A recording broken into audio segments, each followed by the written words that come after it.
Damn. All right, let's see what we got on Hacker News today. Mm, Debit cards are hidden financial infrastructure. This looks pretty interesting, actually. Mm, Those China bills. Okay. What else do we got here? Skeptical about engineering powered electric powered planes. COVID.com. Unfortunate you are. Oh god, I feel bad for this company. Shit. Zillow could skew housing prices and push younger home buyers out of the market. Okay, you know what? I do have some opinions on this. This is kind of like stupid, to be honest, but I'll get to it later.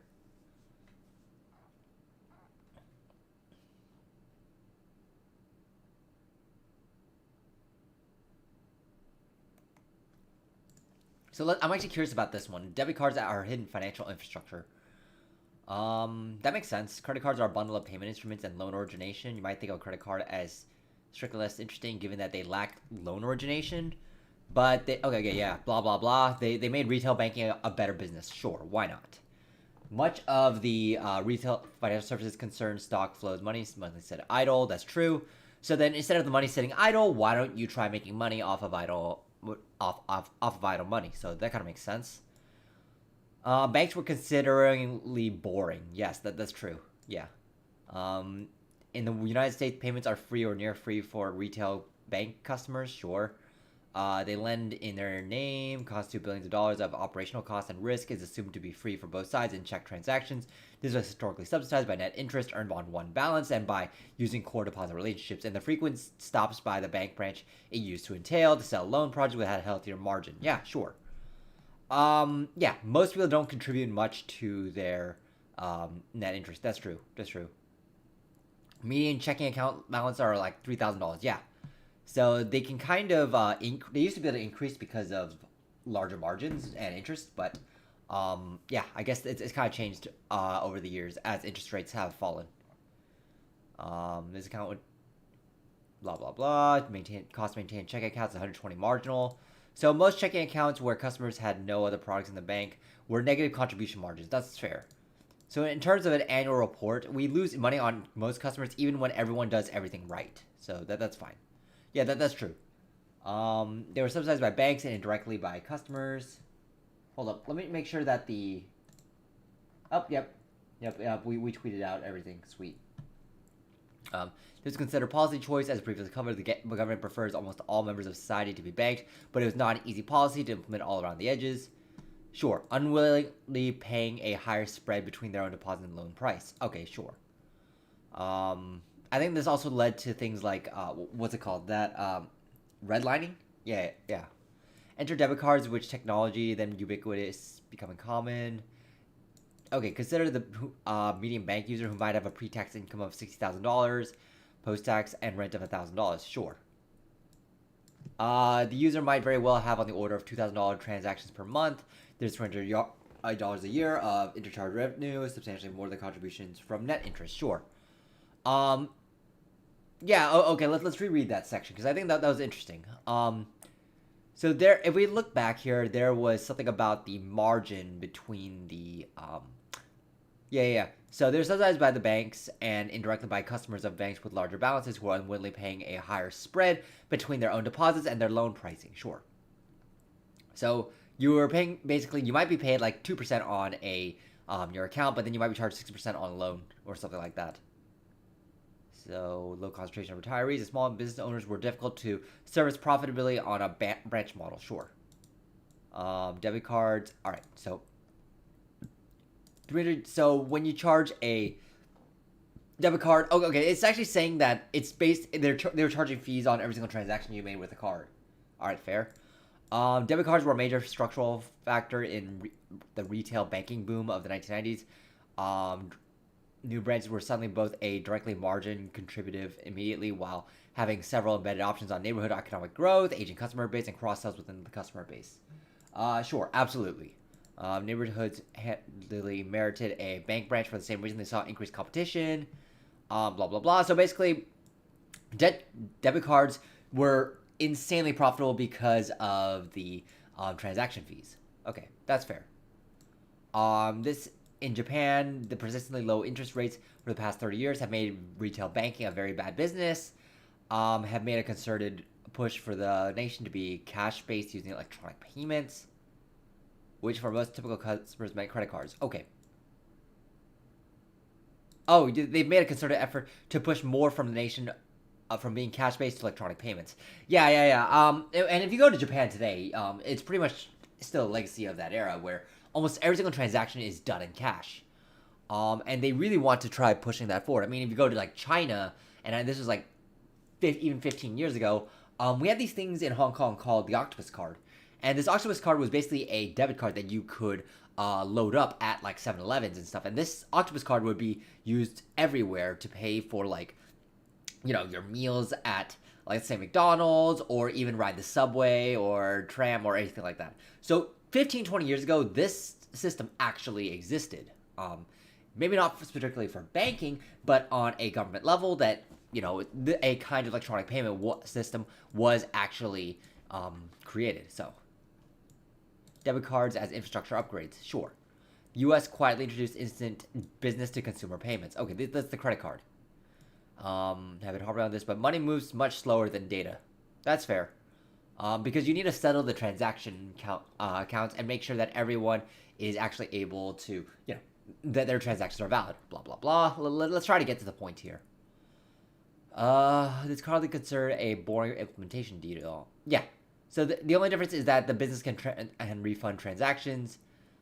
They might buy $150 of dresses in 2 transactions, return them to the store, receive a single $150 refund, then have the clerk hunt down both transaction IDs to refund. So yeah, instead of having to find the transaction IDs that you operate on, just use the card itself. So eventually someone realized over refunds plus debit card payments actually created a novel payments network. Capture a debit card and then refund the money never actually spent on it, transfer it to the customer money. What? Wait, hold up. Someone realized that over refunded plus debit cards accidentally created a novel payment network. Okay, you could capture a debit card, then refund money never actually spent on it to transfer the customer money. That money would arrive in their bank account substantially instantly, rather than in the 3 to 5 days that was more typical in the United States until recently. Okay. This required no negotiation with the bank, traveled nearly over universal existing infrastructure, and involved no multi-party stakeholder negotiation, whether a migration would disadvantage an economically disadvantaged part of the system. Okay. So it was like, looks like this is just trying to say, hey, yeah, we can, between debit cards and credit cards, we can actually facilitate transactions between the two accounts just by doing some weird payment transactions. Okay, that's fair. This feature lurked in the financial industry for many decades, but only became widely adopted in the last decade. First by the gig economy, and then by wallet apps. Yeah. And just to kind of recap a little bit of the context here. So, for instance, Uber has this thing where we have essentially a bank account for drivers. And so what this means is that whenever we were going to credit you, we could pay. We will credit your account, but then you also get a card where you can actually take out used to withdraw money from, transact with it. So essentially, it almost acts like you do you drive a client, you drive someone for Uber, you get paid at Uber, and then you have a card that allows you instant access to those funds. So, and this is basically more or less the exact same thing. Typically, the app uses their choice of payout the speed of banking for free, or payout of the internet for a instant access. Okay. High margin service, very popular. Yes. So if you go to any company and they have like a financial products division, or financial services division, this is exactly what they're talking about. Many report that it transforms the nature of their interactions with the underlying application. Delivery driving for casual drivers becomes something that you can burst up to fill an intermediate cash need or mentally allocate against a desired particular expenditure. All right, sure. Drive for 3 hours to. So yeah, now you can actually justify what you are actually doing. And so, for instance, let's say like in this example, you can drive around for X number of hours and then get the trend, and then now you have the actual money. So this is like the instant payouts. Interestingly, the price payout service, blah, blah, blah. Ah, okay, this is interesting.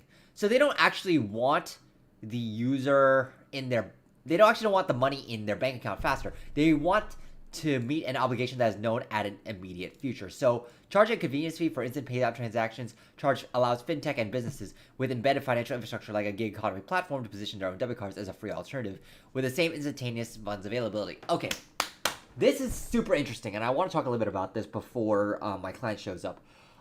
Yes, it's basically you know those like quick easy payday loans that you see on like a bunch of like street corners in like impoverished neighborhoods. This is more or less the exact same thing in with like apps and electronic and e-commerce. The only difference is that they're not charging exorbitantly high interest rates. Instead, they're charging like 1.5% in order to get your instant access to money, whereas you could wait a bunch of days in order to get it to the bank. And so because of that, you essentially, this is why they're talking about like the high margin fees. The only difference is, moving data. And then during that transaction time, while you're waiting for the transaction to clear, the company that is holding your money, which is in this case the platform, is actually technically fronting you the money and then waiting for your the credits and everything to settle in on the back end. And that's why like a lot of these like companies that come out with these debit cards, like Robinhood, that like Lyft, like Uber, what it really is that they actually do all the transactions like and settle those transactions, and then they actually move the money on the back end by partnering with the bank. So this is actually how the magic works. So you actually get instant access to your funds via the company's account, and then internally they actually transact and settle all the transactions between the riders and the drivers from one person to another inside the company itself, and then the actual money gets moved in the back end with the bank that they've partnered with. This is almost exactly what happens on Uber and Robinhood and everywhere else. So I think this is like a really interesting thing to actually understand and wrap your mind around if you want to understand how modern e-commerce and payments are actually done. So I'll drop this link in the chat because I think it's like super interesting that I think people should really look at. And then also I'll drop it in my Discord. If you haven't joined the Discord, the link's in the description. But I'll answer this question really quickly. Alo asks, what do you think a new grad should focus on to maximize learning as they start their first jobs in hope to advance to FANG in the future? I would say learn with a good team, learn with people who actually care. And I do have a video on all the books that you should read as a new grad. I'll link it in the chat here.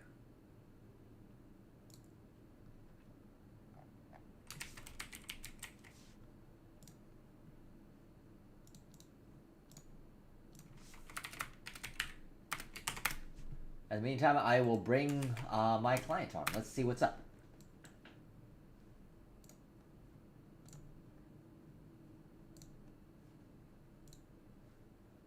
Recording in progress.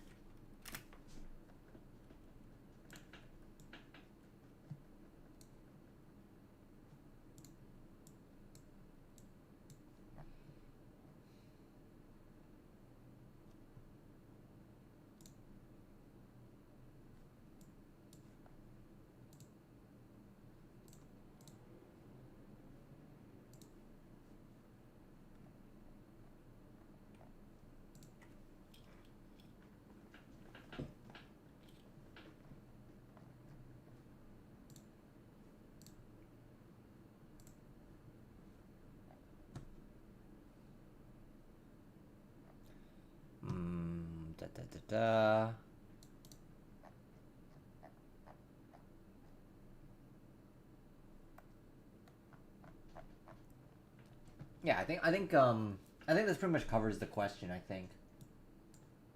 Let's see if he shows up.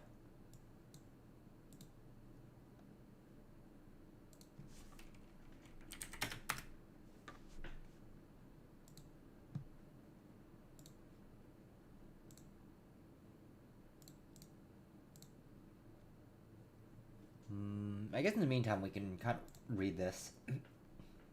Oh wait, he shows up.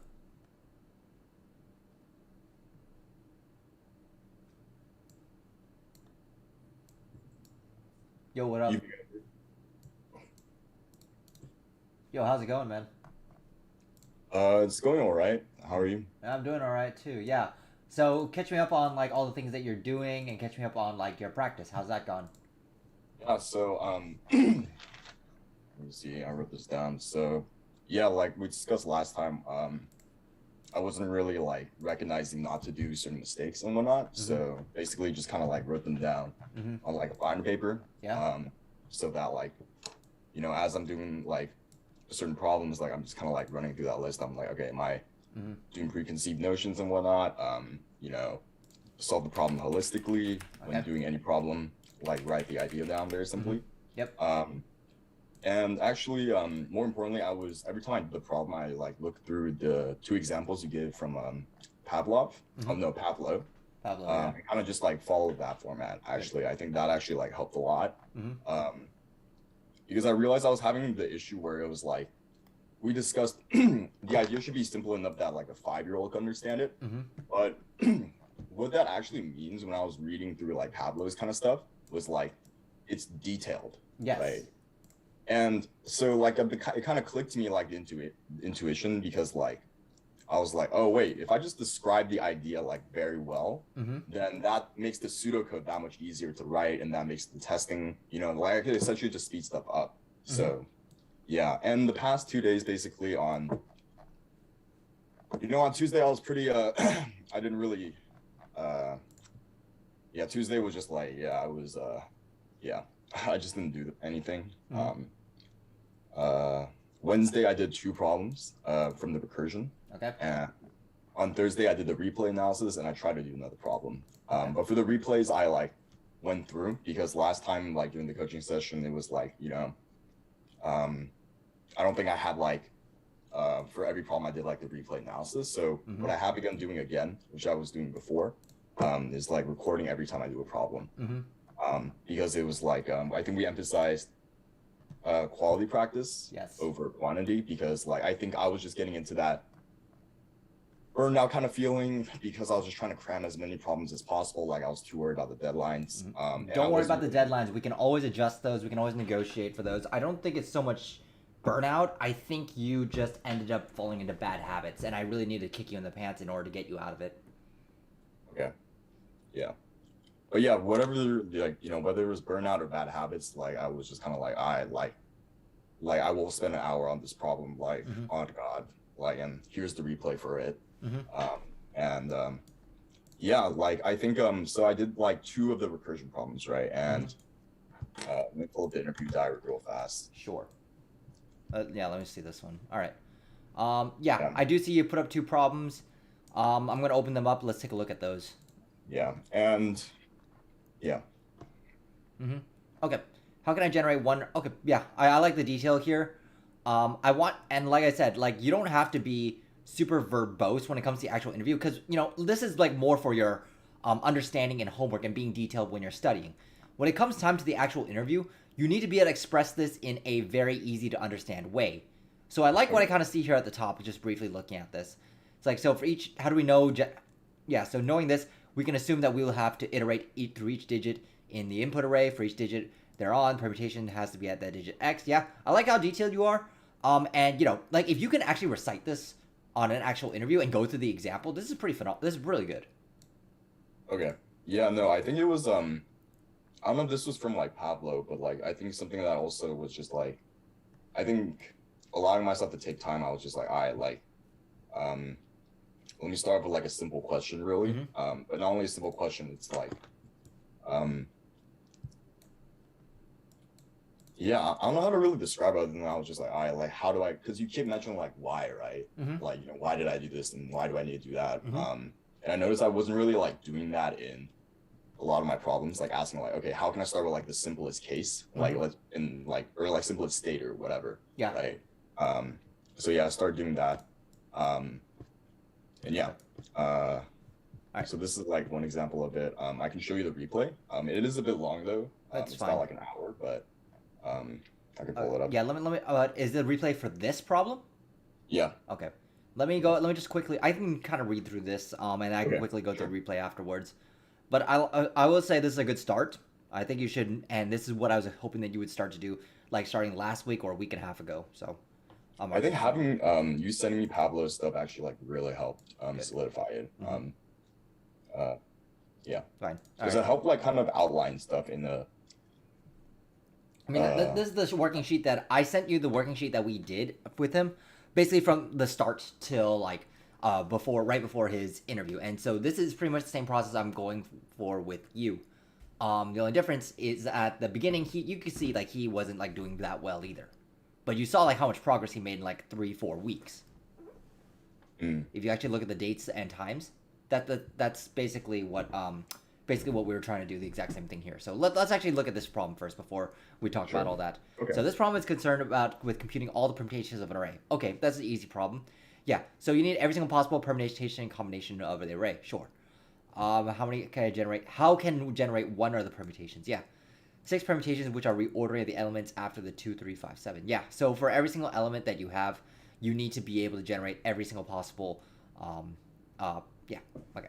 So knowing this, we can assume that we have to iterate through every single digit in the input array. Yeah, sure. For each digit, all the permutations that will have that digit at index 0. So then how do you generate the next ones? We're on 3. So you decide, yeah, you iterate through every single element in the array. You pick 3 to go to the front. And then you have 2, 5, 7, and then you pick 2, 5, 7. How do you generate the next 5 arrays? Yeah. So then you just pick the permutations for the those 3 elements. Correct. Yeah. First element static, sublist generation, dynamic part, how we generate the permutation sublist. Yep. Okay. So this is the first part. I like how you're kind of like narrating your own thoughts. Of course, you can talk about this, but like writing it down is better, so that way you understand it as well. So I think you get the gist of it here. So let me ask you. How long did it take? Actually, you know what? Send me the replay.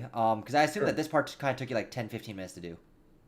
Let me see. Actually, Yeah. Might have been a bit longer. So That's fine. You'll get faster at this if you keep doing this. yeah.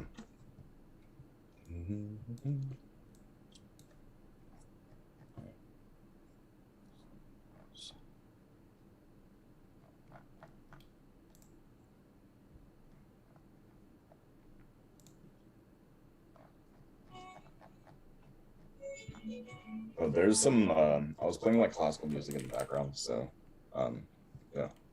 That's okay.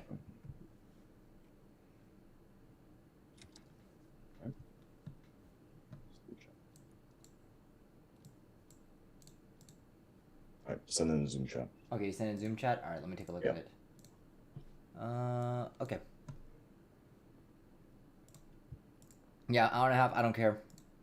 Let's see, so stake 571. Let's see. Yeah. We kind of know the outer shell, so for each Personally, for me, I don't like listening to music, but it's like up to you, I guess. It's just way too distracting, but whatever. I would say try in the future to not put music, just see how that goes. Okay. Okay, let's see. Yeah, I'm actually more curious how long it takes for you to get to this point, of. Okay, yeah, like 25 minutes. Yeah, I think. Yeah, this is really slow. Down there, yeah. Yeah, that's fine. But as a starting point, you'll get faster at this later on.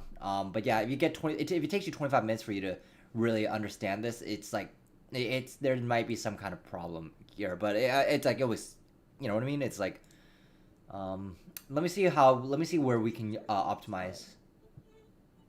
How can we generate the first 5 permutations? Yeah. So to me, when I look at this problem, and I want to see if you can pick this up, but basically, I see here if I need to generate every single possible combination and permutation of something, then I'm thinking, okay, like I would have thought of that. Okay, what I need to grab one of the elements, like you said, first input array. So then, what does the remaining elements look like? So you have this 2, 3, 5, these 5 remaining elements. And so instantly, I think would have said, oh well, then I'm going to do the exact same thing here. It should pretty much click that this is going to be recursive, for a problem like this. So my question I think it was so. Before you go on, do you mind sharing your screen? Actually. Oh yeah. Okay. Let me share my screen. Sorry. Go ahead. There you go. Okay. Yeah. Go on with the question. Okay. So my question to you is, Um, you have this. You have 2, 3, 5, 7, right? What was I'm this is like at the 11-minute mark. I think that is a little bit slow for me. So my question to you is like, actually, yeah. Why? What was happening here? Let me ask you that first. The first 7 minutes. So I think I would start off with like an initial question, right? And then try to generate like, okay, how can I answer the first question, right? Which is like, how can I generate like one permutation input array?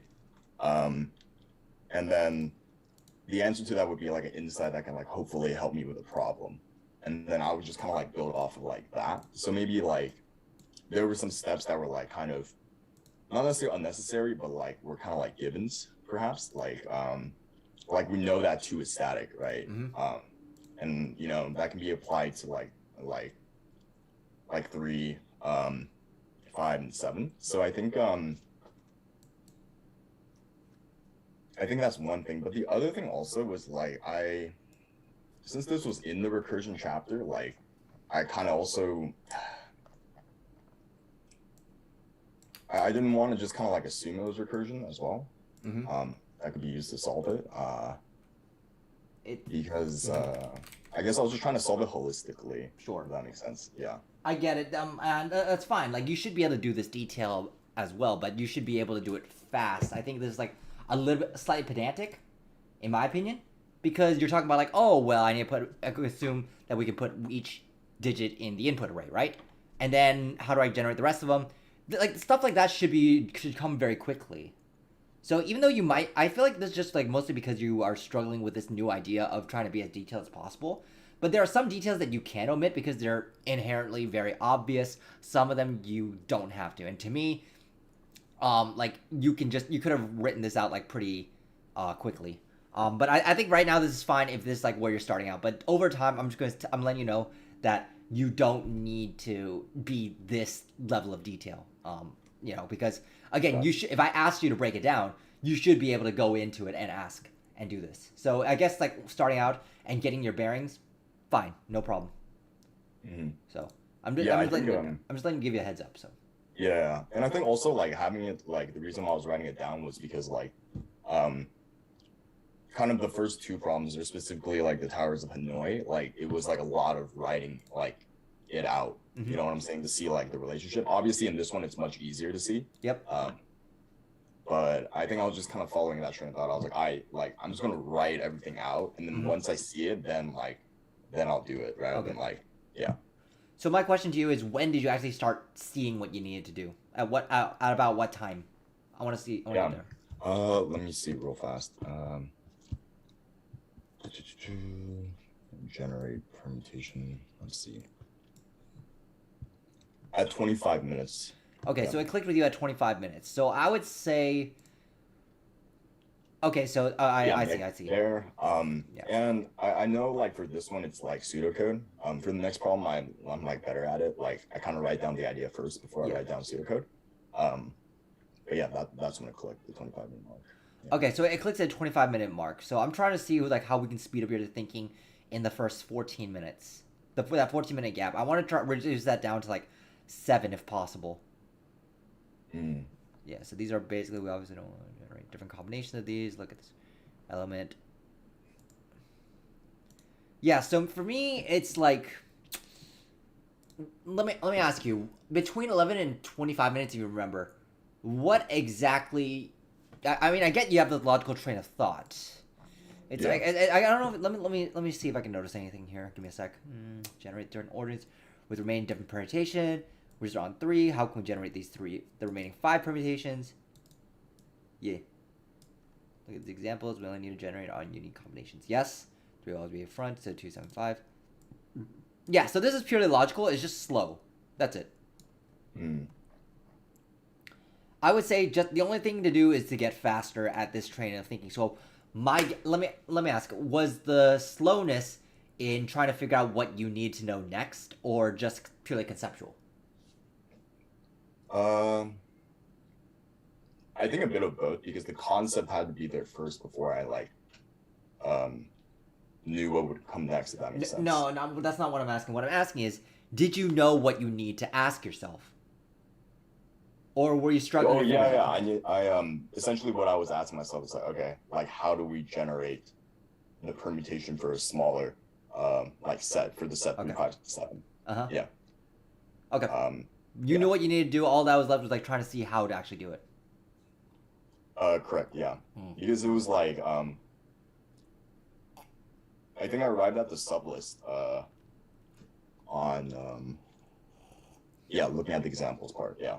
Because like the examples actually like pretty nice in the sense of they grouped everything like kind of with the same starting index, like the same element as starting index together. So yeah. Okay. Yeah. Okay. Again, I'm gonna say that right now this is fine, but Okay. you will get faster at this. I like the completeness. I like how you did this up front. And if it takes you 25 minutes, fine. But like I said, over time you will get faster at this. So Okay. just keep this.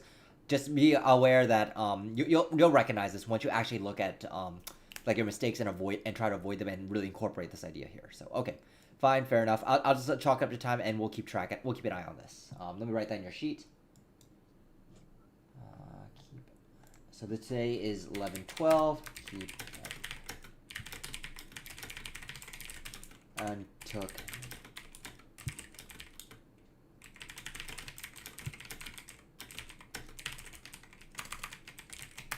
Okay, sure. To look at these examples, we see the permutation are grouped together based on the first number permutation array. In other words, the permutation are being generated in sequence. For each digit in the input array, there will be some number. It will be in front of some number of permutation arrays. Sure. Now, in this fact, when generating the permutations, we know that the first element will be constant, leaving us to worry about the sublist. Sure. Specifically, the generation of each different sublist combination for the permutations. Okay. When considering this question, you realize that the same logic applies to the original list can be applied to the sublist. Yeah, that's a very wordy way. I would look to, if you have time, I would look to simplify this explanation if possible. This is very wordy. Wouldn't the simplification like, I feel like having it wordy actually helps me write the pseudocode much like faster. That's fine. Yeah. That's okay. That's fine. I mean, I get it as a crutch, but eventually you will work towards that. Because imagine you actually said all that to the interviewer. Like let me ask you: if you read this without knowing what the problem was or having some vague understanding of the problem, would you be able to read all this and understand it?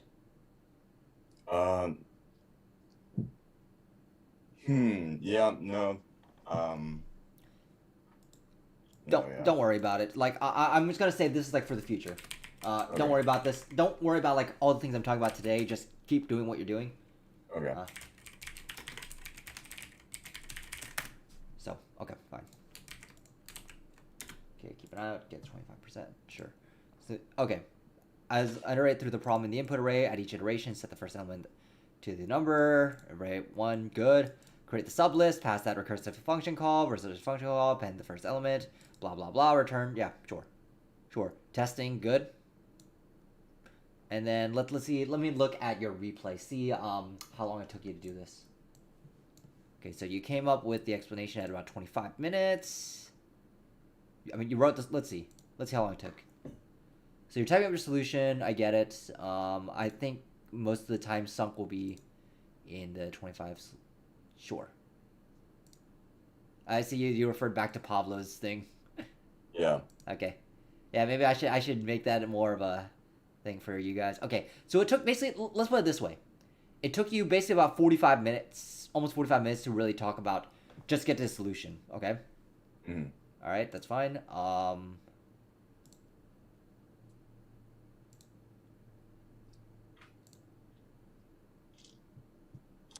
right, so then you get to testing at about 57. Okay, so let me actually timestamp these for my sake. So you have 25 minutes idea, and then to 45 minutes to write the solution, and then like you got at around 57. I think you're at the algo. Yeah.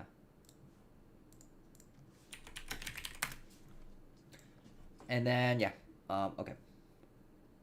And then you're testing it. I mean, at some point, yeah, you'll get a sense of when to truncate things. Yeah. Yeah, but then after that, once you were like the key part is like everything leading up to the implementation. I'm thinking that this takes you like what is it?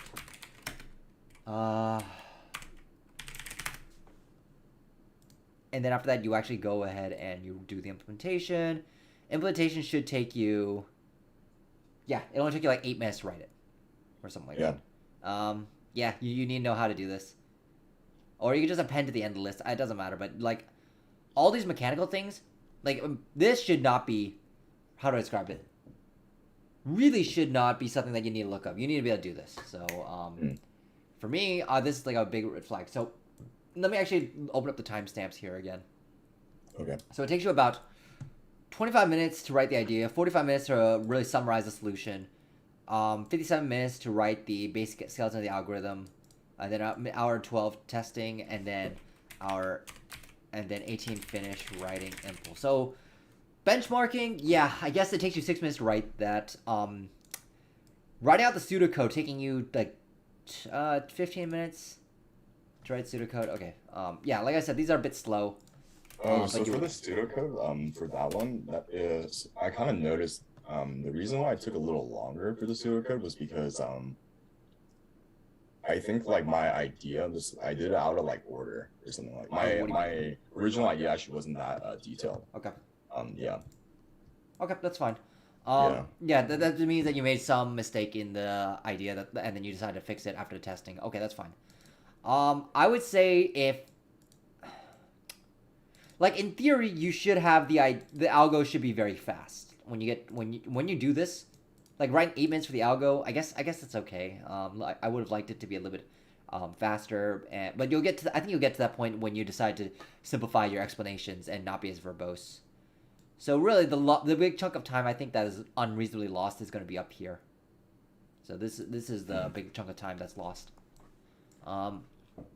So I would say that this is like the idea that you need to get faster at, but I think that comes with practice. Yeah. But again, like the level of detail I see here is fine. Again, and with testing, there's going to be a point of diminishing returns where it's like you have reasonable confidence that the that what you're doing is going to be fine. So okay, so let me see what your replay analysis is. I think that, did you actually try submitting this? Let me ask you that. This was an EPI, so okay. You might be able to find an equivalent LeetCode, but okay. if it looks, I think the solution looks the same. Yeah, so good. Okay. I mean, yeah, they have a pretty compact thing here. Do a copy. Yeah, I think your solution looks pretty similar. Let me see. So for every, yeah, they I think it's really how to put it this way. I think they don't like using like global stuff as much as I do, I guess. I mean, they're still using results, right? But in terms of global stuff to like keep track of you know, whether it's duplicates, whether it's various other things, I think we need to see that. Yeah, I understand what you're saying, and I mean, for me, I do the global thing as well because it's less things I need to worry about in the return. But I get like their point. It's like, hey, what if we asked you to actually do it? Could you do it? And you know, this is good practice as well. So I'm not against it one way or the other, as long as you can get a clean ass solution that's pretty compact, and I think you got that here. So nope, not really much of a problem. Okay. I will, yeah. Okay, fine. Let's look at your replay analysis. Begin with the question, creating one permutation, visualize what happens, sure. Starts writing detail code, but stuck on what function is actually doing detail. A good thing you didn't do this for the subset problems. Okay. What did you mean by this? So I think like the part that tripped me up in terms of like the detail is like I didn't make the contract with what the recursion was supposed to be returning and what the return value would be used in the function for. Okay. So for example, like the return permutations, right? Uh-huh. I wasn't setting that to anything or something like that, or like I just didn't have that, I think, in my idea beforehand, and so when I was writing out the code, I was stuck. Yeah. I think. Yeah. Okay. All right. But I think that part was in the generation of the idea, so I think. Yeah. Let me go back real quick and look at the replay. Yeah.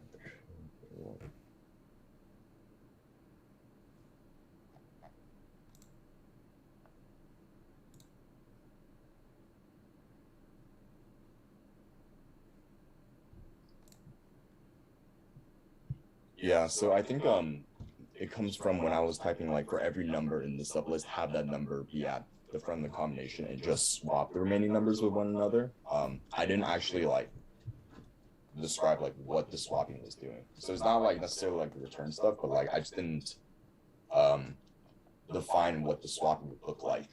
Um so that's what I think what the function is actually doing in detail means. Okay.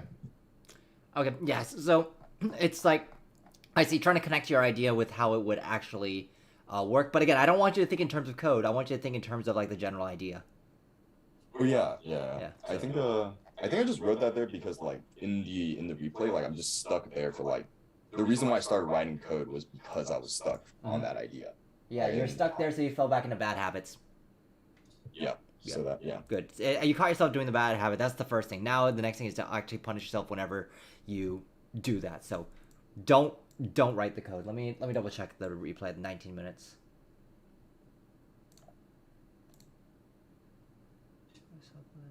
Yeah. I mean, if you're going to, I have no problem doing this if it's like you have a firm idea of what you want to do and you're writing the pseudocode for it. Oh no. I was using the code to like think about what the possible like how to do the swap and stuff. Yeah, no. Yeah, don't fucking do that. Yeah. All right. Recognizing recursion pattern can be used to swap the elements in the sublist. It's more, yeah, I guess. I mean, I guess you're saying that you want to try generating every single possible permutation of the sublist. So, I think that's what you're trying to say here, right? Yeah. Okay. Following write up, which was why certain steps were executed out of order, not having done. Yep, good. Make sure, yeah, if it helps you to follow that example, follow that example. But eventually, with time, you will come up with your own heuristics and your own way of doing things that's a little bit more comfortable, but it's a good starting point. Okay. So begin writing out solution idea. No, get straight to the point. And an idea include relevant details. For this example, you didn't clearly define in the idea what the recursive function should be returning and how the return value. Yes, good. The pseudocode is taking you ages to write. Yes. Plus and mine again. The time. Yep. So you acknowledge your mistakes. That's fine. Good. It's like you catching this mistake on your own is definitely is what I would want to see. And so now you need to say, hey, next time I'm doing something recursively, next time I'm doing something like XYZ, I need to find what I'm putting in, what I'm getting out. So you caught that mistake. Make sure you don't do it again. That's it. Gotcha. Other than that, I'm thinking that this will get better with practice, but this is a good start. Okay. So let me see your other, and with the replay, I don't think I need to see too much because it's kind of like more or less reflected in what we talked about. Okay. So let me actually see your other one. Not generate permutation, but Generate combination. Combination. Power set actually. Generate set. power set. It's more or less the same thing as. Wait, why is it? Oh, it's the same. Hold up. Is it the same doc? Oh wait, no, I'm requesting access now. Hold up. Oh my god, I thought. Oh, okay. It's all good.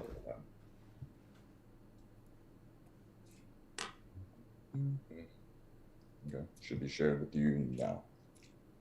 Cool, let's take a look.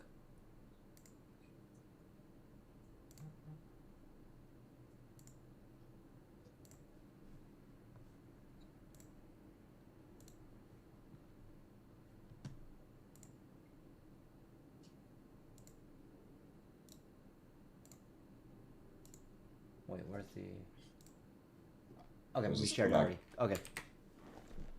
Okay, generate the power set problem. The power set of a set is the set of all subsets, including the empty set, null, and S. The power set of 0, 1, 2 is graphically illustrated, sure. You want the power set, which is like every possible combination of this minus... But that's like, yeah, it's combination, not permutation. Okay, fair. I would say to never look at the hint unless you need it. Okay. Okay, so how it would qualify as a set. How can I generate all the different subarrays using just one input array, correct? Well, what would qualify as a set? Set contains an element from the original input, but they have to be in order. Yes, 1, 0 would not be a valid set, for example. However, 0, 2, because it contains elements from the original set. Yep.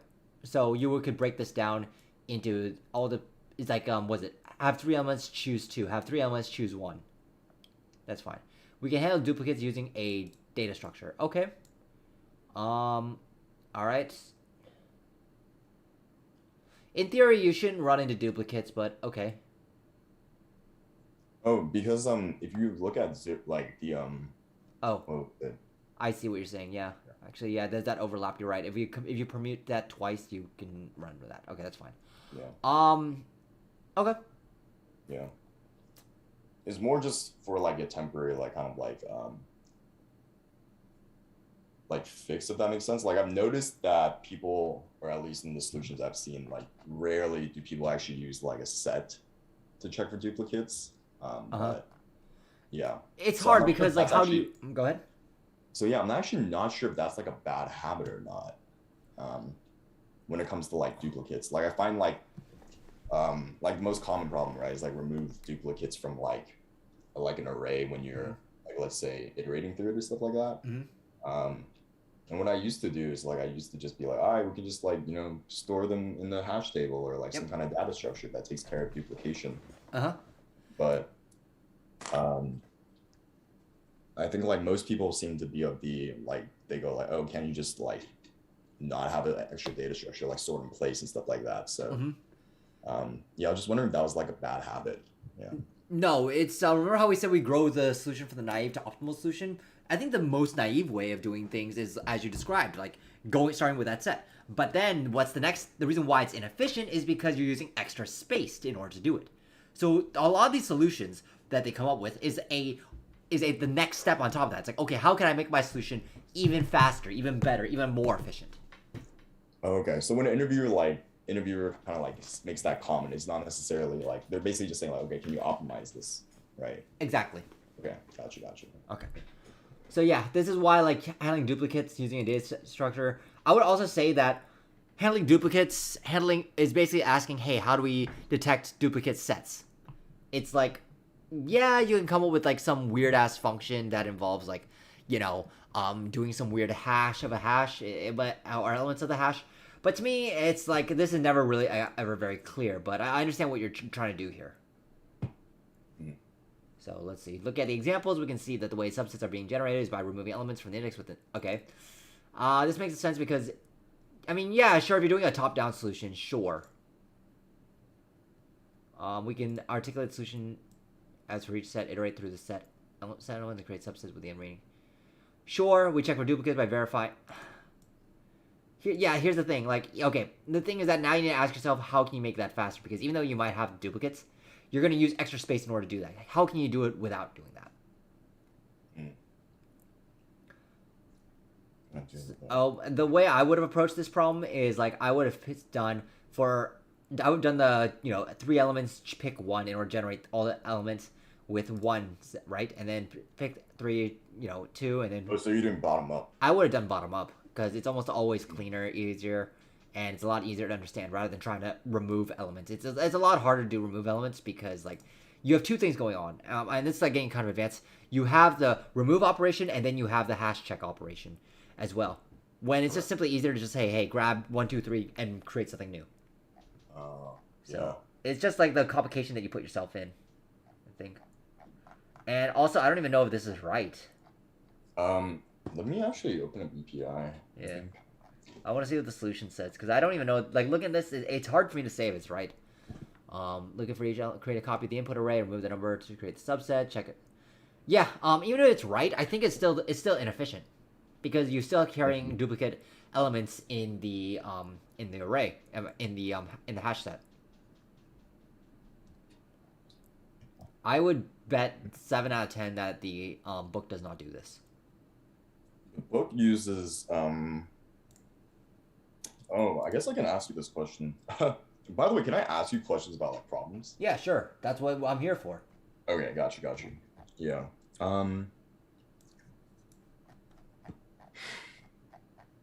They basically used something where it was like they started with like a set S, right? And they picked any element and they they did it your way actually, yeah.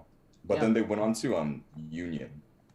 Union find. Introduced that concept, yeah. Holy shit! I will not expect anyone to do a union find. But I mean, I probably would have come up with something similar. But you see, like how my instinct was to go bottom up, and I don't even remember doing this problem. Yeah. Yeah. So it's like being able to get that How did I instinct. miss this? Yeah, I thought. Oh my god. Okay. Yeah. So right now, I want you. It's like I wouldn't say your net solution isn't necessarily wrong. It's just, but I would say it's wrong, just purely based off inefficiency. So I want you to like go back on this and really self-evaluate again. Okay. Compare your solution to this. So yeah, I need you to so do that. That's your homework. Okay. So be detailed as possible on that. Let me find your doc. Here you go. Okay. Add the solution in API.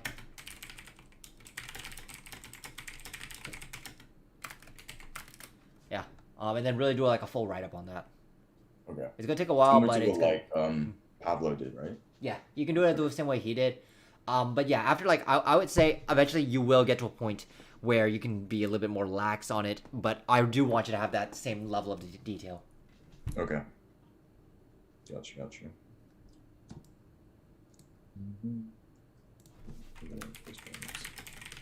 my god. Okay. Okay. Sounds good. All right. Yeah, that's it for me. If that's all the replays you have, but right now I want you to stick with this idea of being super detailed. I'm gonna say let's push back your interviews a few weeks if possible. Okay.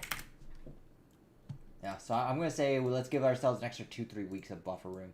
We might have to bleed into the new year as well. Okay.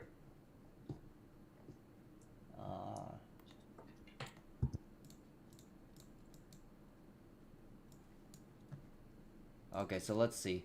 We said you have vacation 11/27/28. I don't like. I would really recommend you cancel the vacation actually. Okay. If you want to keep, like, you basically have a choice. Either, like, we're gonna push back the phone screen regardless. I'm gonna push this back to 11. Was it 11:30? And then this one should be like 12:15 at the earliest. But I'm gonna say it's gonna be most likely 1:5. Something like that. And I would recommend you cancel your vacation. It's like, it just depends on how badly you want this. Okay. So, yeah, I'm gonna say if you can reach out to your recruiter, say, hey, something came up, like I don't know what it is, but like say, hey, I'm not in the best shape right now because I have end of the year perf or something like that. Make something up. Okay. But ask them, hey, can we reschedule this to a much later date because end of year code freeze is coming up and I don't want to mess up my current work or something like that. I'm sure you can be professional about it. Okay. Fuck. There's one on Monday. Yeah. It's not like Google or anything like that, but Okay. it's with yeah. Okay. Okay. Let's do this. Which company is this? I believe Ricotta. Okay. Let's use this to let's test the waters with where you're at. Okay. Sounds good. Yeah. Don't take that one. I would say take it seriously, but don't be personally attached to it. I see. Gotcha. Yeah. These are like a new target dates, but again, these are subject to change based on how much progress you make. But like I said, how badly do you want this, and what are you willing to give up for it? Okay. Yeah. If I can be so bold to kind of just notice, like in terms of my own kind of like study, kind of patterns specifically for like the weekends. Yeah. Like I know it's currently right now set to like 10 hours. Yeah. But to be quite honest with you, like I think I'm like definitely not focused for the full 10 hours. I guess, like, is there any recommendations you might have, like, in terms of if we were to decrease it, like, what would that kind of like look like currently right now? Because like the issue right now is just, I think, like, yeah, I just don't know how to like approach it without kind of being like, because I do want it and whatnot, but 10 hours is just very tough, I think, for me to do. Okay, let me ask first. What is the difficulty with you not concentrating? Is it because your mind is thinking about other things, or what is happening here? I think it's mainly the time, like to be focused for like that long. for 10 hours. Yeah. Okay, when you say you're like, oh my god, I can't do it, is it just like you're tired, or is it because you want to do something else, or what exactly is going on through your head?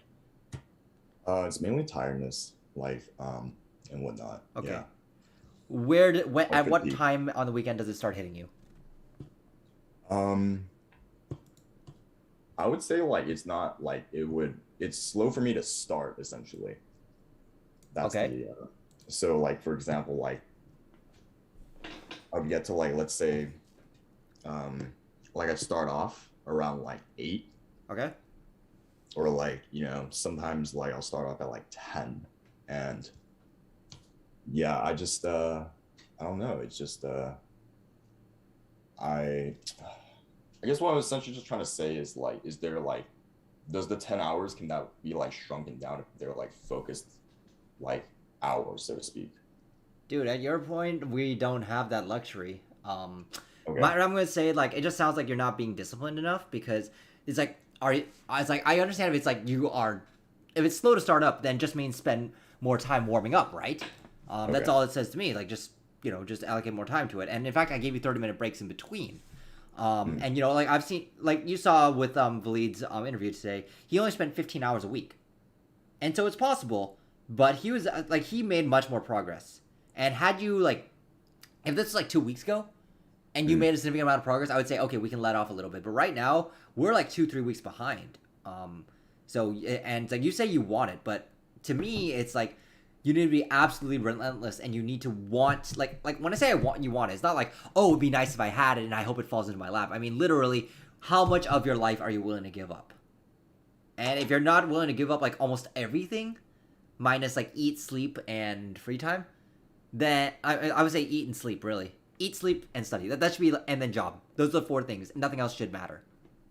Hmm. That's like the level of desire, level of want that people should have. I think when it comes to a lot of not just when it comes to getting anything you want in life, really, including job, including anything, any kind of accomplishment. And to Okay. me, it sounds like you're kind of saying, "Hey, is there a way I can reduce the amount of effort, but then still be like, get the other things I want in my life?" It's like, well, what do you want to prioritize? Hmm. I mean, it's possible, but but I'm saying that right now, where you're at right now, it's not. So, Let's see. Okay. Um, I mean, because I I also noticed. don't. Don't get me wrong. I noticed the video. I noticed like in your Zoom, in the Zoom meeting, like that you recorded. I noticed that you had like the motivational video. I noticed you had the like the music playing in the background, and I assume that you picked up all these things as like productivity hacks from like some YouTuber you don't know the name of, and you've never met in real life. Am I about right there? Uh, oh, I used to play violin, so that's I why. see. It's Ariana Grande, but it's like vitamin like it's called the Vitamin String Quartet. Okay. But yeah, no, classical music definitely does help. In terms of focus. Okay, I'm going to tell you, you're not going to get that during the interview, so you might as well learn to practice without it. Okay. Um, okay. I see what you're saying. Mm-hmm. Um, but yeah, I guess essentially the point I'm trying to get at is like I think like for the weekends, like unfortunately, like I haven't been able to consistently hit that like 10-hour mark. Um, Yeah, that's what I said before. I need you to like tell me this as soon as possible. okay. So, okay. Yeah. So if you're not consistently hitting the And 10-hour mark, like I'm sorry, what? okay, you're not hitting the 10-hour mark, then I want you to be able to, if you, I've already given you like this 2 hour time. If I take out like 1 or 2 slots for study, I would literally expect you to just sit in bed and do nothing. Like literally just focus on recovering. So whether it's sleeping, whether it's like everything has to be dedicated to actually studying. And if you're not studying, you're going to be relaxing and being mentally ready to study for the next block. That's really what this boils down to. Okay. I'm not even kidding. You would literally need to like. I would even like go as far to say, hey, if I give you that extra study time, like extra study time back, I'm taking out the free time, and friend time here. I see. I mean, like if you really, if your life literally depended on it, you wouldn't be like. I would argue that you wouldn't be complaining about the focus. You would still literally just plug through it. Got you. Yeah. I just felt like kind of like bringing that point up though. Okay. And like kind of like figuring out kind of like how to navigate on it because, like I think like last Tuesday we kind of talked about like how much I wanted and Yeah. whatnot, and that was just something that I felt like was like on weekdays, like weeknights, like I definitely can like put out 3 hours and stuff like that. Uh-huh. But I just have noticed that like in terms of for weekends, like for every day, like it hasn't been consistent. So like But that's the thing, like when if you want to like I guess for like I guess I just want to also set your expectations, and if that affects kind of you wanting to take me on, like I just kind of wanted to get that out in the air. Yeah. Fine. Yeah. Yeah, I like I said, if this was brought up before and we had something, then okay, then there's other things, then I can probably make the adjustment. But to me, it just sounds like, to me, it's like I'm trying to work here, but it sounds to me like there's not enough want in you to want this job or want to actually succeed. That's what it boils down to, at least to me. I'm really trying to figure it out here. And based on everything I've seen, I'm sensing that this is not something that you're willing to give up your life for. You still want balance. Yeah, I think that's actually quite correct. I think like at least I know I want it. I know like I want to do like the work and stuff like that, but I have noticed that like in terms of I guess it really just comes down to balance. Like, it's not like I'm going out like, just like socializing and whatnot. But yeah. I mean, all I'm literally asking you for is just like 1-2 months of your life. That's it. That's not a whole lot in order to get like a lot out of what you want. And even in the very beginning, I literally told you that. I told you that it's going to be really hard.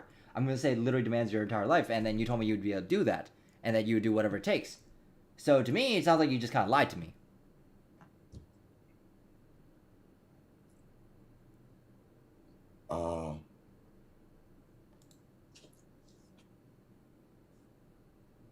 I mean, I'm not asking you for like like your entire like 2-3 years. Like that's what people spend to build businesses. And I'm only asking you is just like, hey, spend the quality time, do what I ask, and just give me like 2-3 months of your time, and you will see amazing results. And the question is whether or not you're willing to give up everything else in order to get that to happen. Okay. And right now, I sense the hesitation that you're not. I think the reason why I'm hesitating is because like it's again it comes down to like talk is cheap, right? And it's not necessarily like results are everything, but it's just like in terms of like the schedule and stuff like that.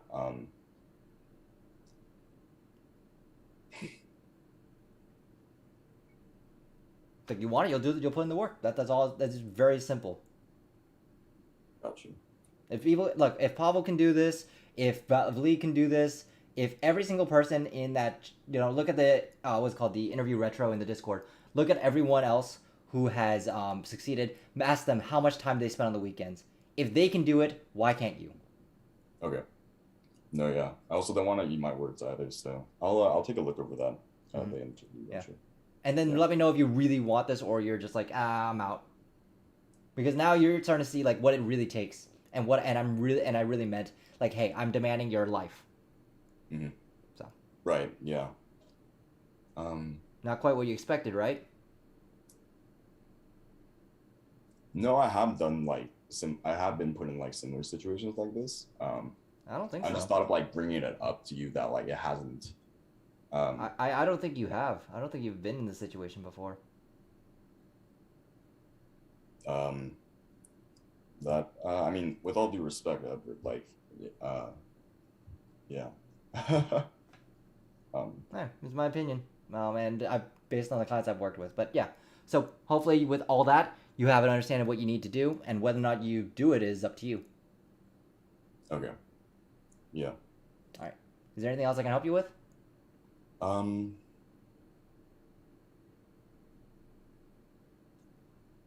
No, nothing else. Right.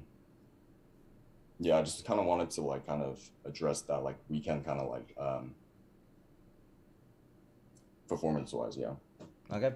I would have understood if it's like we're 2-3 months in, because Pavel and Valid also ran into burnout during that time. But this is like literally less than a month, so this is suspiciously early. Got you. And Pavel was studying for like 2 years straight before that and still getting nowhere, and he still managed to pull through in 3 months. So, if you want, message them. They're in the Discord. See if you can get some insights, some motivation just by talking to them. Okay. Yeah. Okay. The resources out there, man. And if you need the help, you can ask for it. Okay.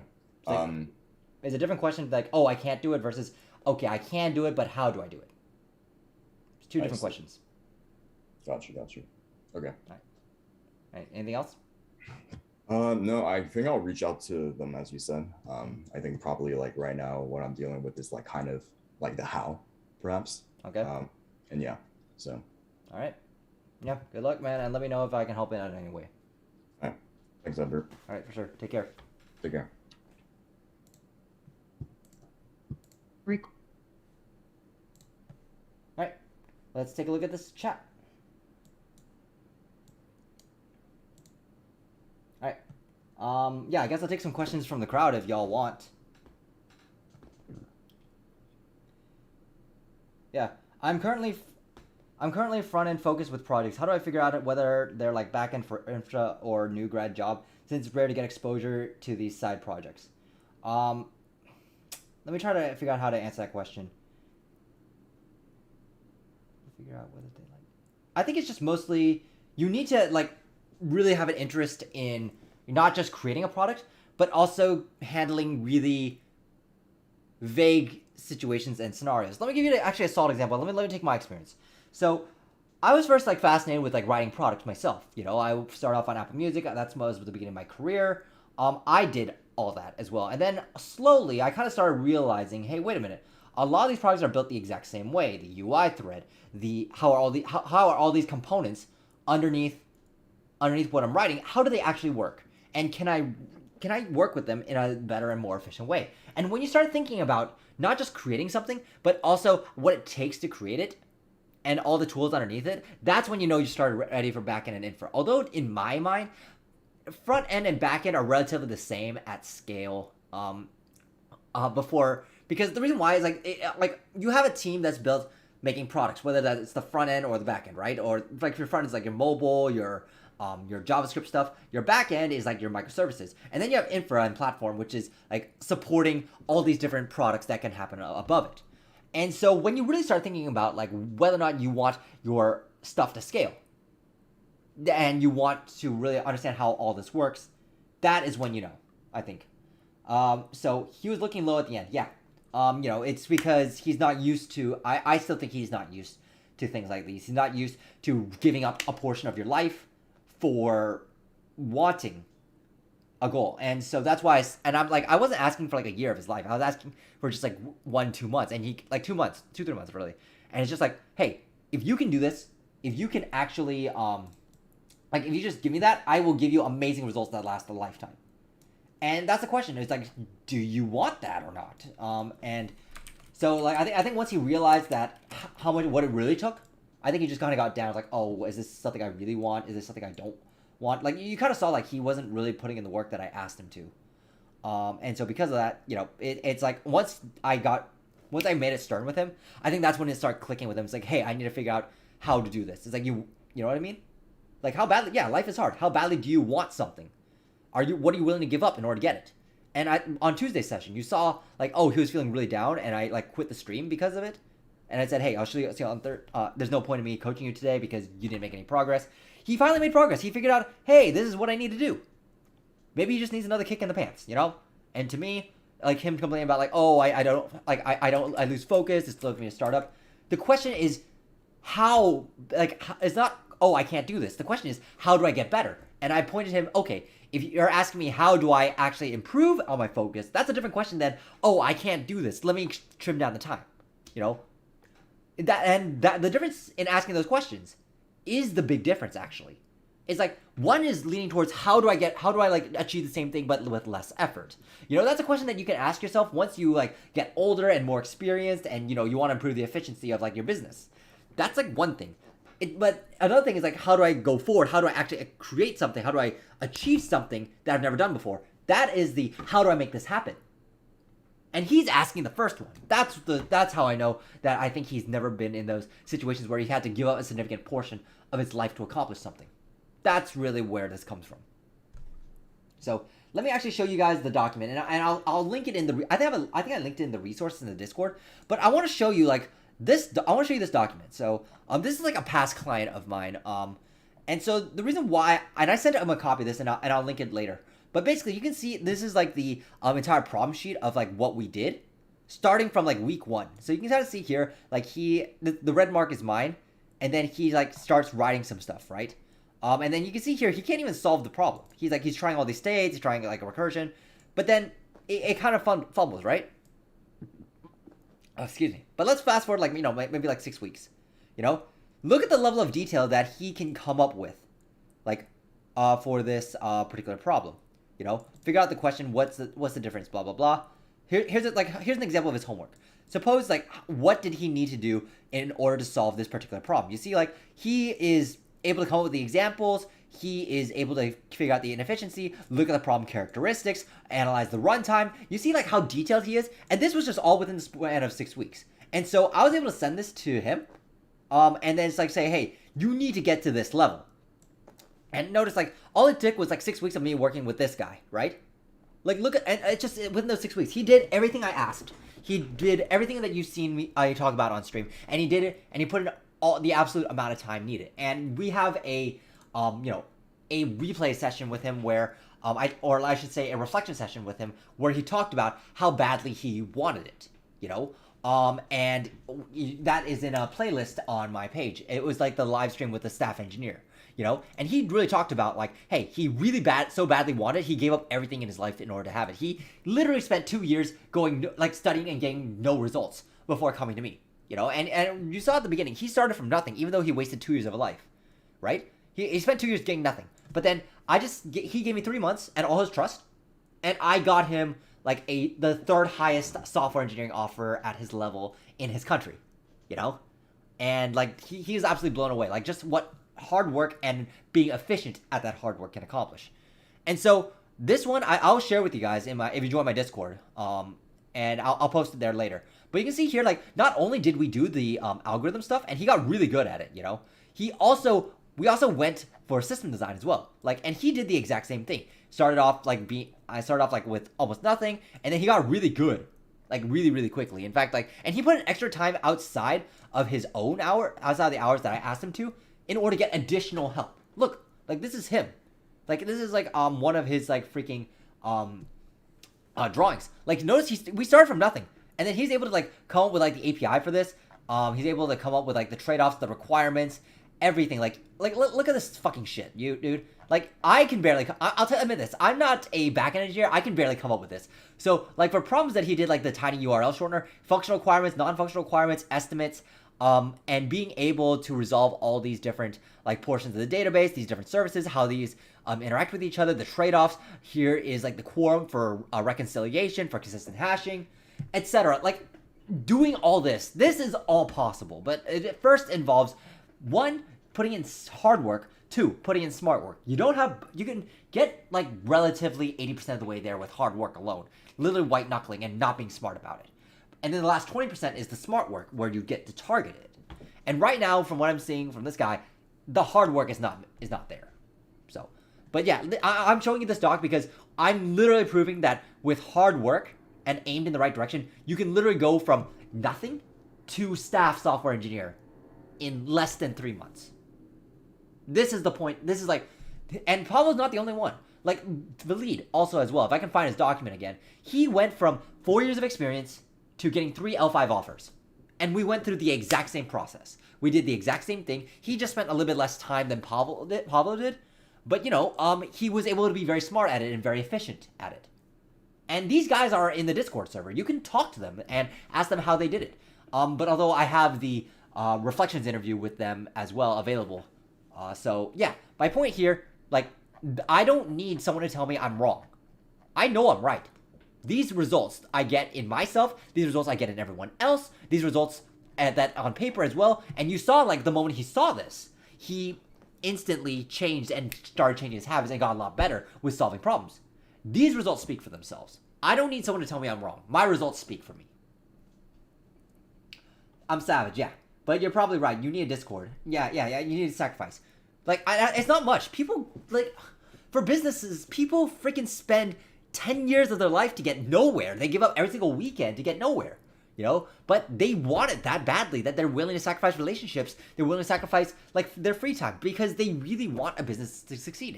And for me, I'm not business-minded. I am not willing to do that. I'll be perfectly frank. Am I willing to give up every weekend of my life to make this coaching thing take off and make it $1 million business?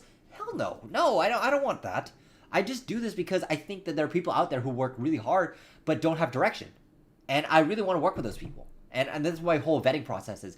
I want to make sure that the people I work with are really like the hardest workers who like are just looking for like just that one extra thing that'll help them. And that's why like I am willing to stake my own time and my own compensation on it as well. And anyone I've worked with who has succeeded and got an offer, you know, they've gone on to like really good companies and do really good things. And for me, I hope to like, because of their nature, their hardworking nature, I hope to really stay in contact with them as well, you know?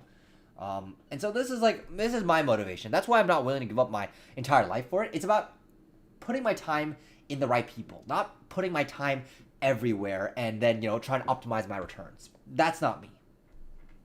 I mean, 2 years wasn't useless. His 2 years of knowledge could have helped him. Yeah, that's true. It could have helped him. I mean, it means at the very least he's not starting off from like nothing for data structures and algorithms. But I'm going to show you this. Let's take the very first problem I ever gave him.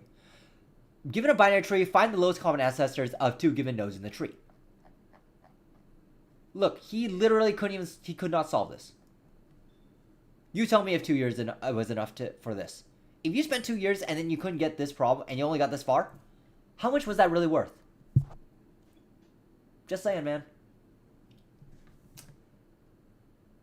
How much does this 2 to 3 month session cost? I might need to look into this. I have 5 years experience, 2 years of professional working, but I want to dive into more stuff like this. The 2 to 3 month session is only really available on a long-term basis. So I'll link this in the chat, but if you go to my website, echantech.com, and then you look at the long-term services coaching, I only take applications. Like, I only do this by, what's called, you have to apply for it, and then I'll reach out to you if I think that you're good enough. I'll reach out to you, and then we'll talk to see if we're a fit, you know? And I've turned down, like, at least 80% of the clients that I have worked with, that I've asked, you know? And then there's, like, some clients where I've literally just quit on them and said, you know what? You don't want this hard enough. You're not willing to work hard enough. I don't care. Keep your money. I like, all your money is given back to you. I don't want your money. I don't want to work with you. So that's, I think I've given more money back and given up on more potential clients and more potential payoffs than I have received. I think that's fair to say.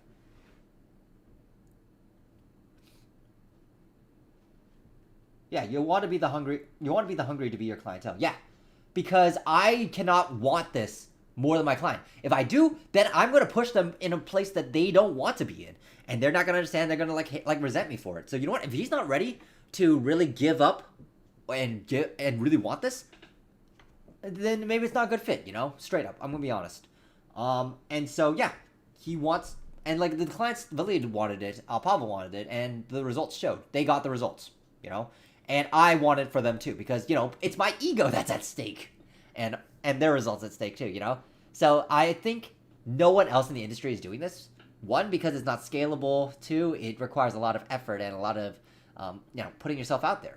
You know, how many people are actually going to stake their own personal reputation and claim and face to all of this? You know, you can buy a course. Don't get me wrong. Go buy a course if you want. But the thing is that you'll never be able to execute very well on it unless you are smart about the resources that you use. Like, there's a lot of good resources out there. Don't get me wrong. I'm not the only one out there. But I'm saying that if you work with me, I can almost guarantee you a great level of results. That's it. Yeah, I mean, so you have to be interviewed. So you need to have interviews lined up as a prerequisite. I need to know that you're able to actually get an interview as well. That's it. I'm asking that, hey, you have some interviews set far off in the future, like 2-3 months out, and you can get the interview. Because it doesn't make sense for me to put myself and to invest in your results and your potential offer if you can't even get a phone call from a Google recruiter. You know? That's straight up what it is. Because like if your resume is crap and you don't have the right experience and you can't get a call back, what am I doing? Why am I going to invest in you? You know, why? It's like think of it like a startup pitching a company. You are that company. Why should I invest in you? That's the question. Yeah, I respect that. If I ever want to be your client, I must want this like life or death. Yeah, I'll only step up to this when I'm ready. Yeah, I'll tell you this. Like any other, like I've had this conversation with a bunch of other companies as well. So let me give you a good example. Interview Kickstart. Their compensation structure starts off at $5,500, and it's all upfront payment, I think. But you'll be hard pressed to find anyone who is able to get a refund. You know, if they have a policy where, if you are not happy with like the service or whatever, let's say I think a month in, they'll give you half the money back. But they've adopted some really weird, shady practices where it's like, you know what, hey, you have to find, it'd be very hard to find someone who has gotten that refund. At least this is like my impression. And then there's other places like Calico, I think, that will do like a tier, do some weird structure. Here, let me actually write this out in a sheet for you guys, since I'm just like rambling right now. So let's call it IK, right? I think it's like 5,500 initial upfront fee. And then they have like no long-term support post-graduation. I think they make you like do, and then they also have like, you know, 6-hour weekend class that they advertise as 3 hours. Don't tell you price up front on website. Seriously, like if someone can find their upfront website pricing, then let me know. But I have not been able to find this one, and they do like a lot of these like really shady webinars of like the I would say slightly unethical sell. You know, it's the so it's like the limited time offer thing. If you go to the webinars, they'll do like the, hey, there's only 3 spots left, but there's never just 3 spots left. There's always spots for them. So this is why I don't do this. 1, I don't want to be a shady business guy. 2, I don't want to be a sales guy in general. And 3, I only have a limited amount of time. I'm a one-man operation, man. So I can't spend 6 hours on a weekend class for a bunch of people and get no results. So this is just not congruent for me. So this is like, I think Calico, I think is the name. It's like they have like 3-tier structures. Like I think they have like a 5,500 as well upfront. Or they have like 2,000 plus 7% of signing, and then like, you know, or 0 upfront plus 10% of signing. But then for them, whatever qualifies as signing is like 55K plus, which is like nothing, you know. Like I would only be happy if my client got above $110,000 for like Google, Facebook, Amazon. Like you need to make at least that much for me to be even satisfied with your results.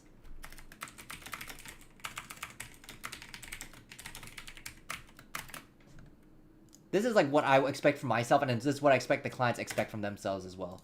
But then their hit rate for like Fang, I think is like around like 2 to 5% or something like that. And then for me, I think my Fang hit rate's like, I think 20%. I showed this in a other video. Let me pull up the sheet right now actually for you. And by hit rate, I mean being able to get an on-site offer. So let me actually show it. Let me actually get my client sheets out. Yeah, let me. I'm not gonna bullshit you. Let me actually show you the sheet that I have, student results.